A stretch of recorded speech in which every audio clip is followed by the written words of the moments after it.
16ই December বিজয় দিবস। এ উপলক্ষে আজকে সব দিকে বিএনপির লোকজন ছড়িয়ে আছে। এর মধ্যে আওয়ামী লীগের এক মহিলা কর্মী এসে স্লোগান দিছে জয় বাংলা বলে। তাতে কি অবস্থা দেখেন।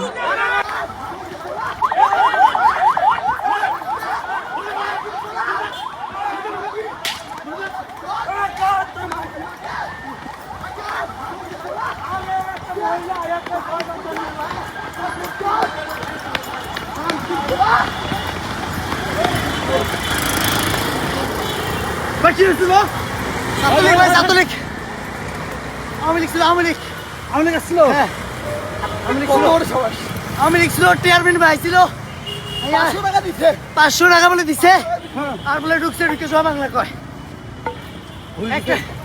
হ্যাঁ মারছি, মারতে পারি না ভাই, পিঠা পিঠা ভাই, মারতে পারলাম না। ও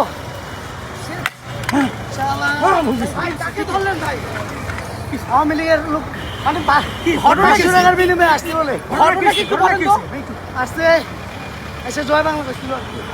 আপনার কি করছে টাকা বিনিময়ে আমার পিঠা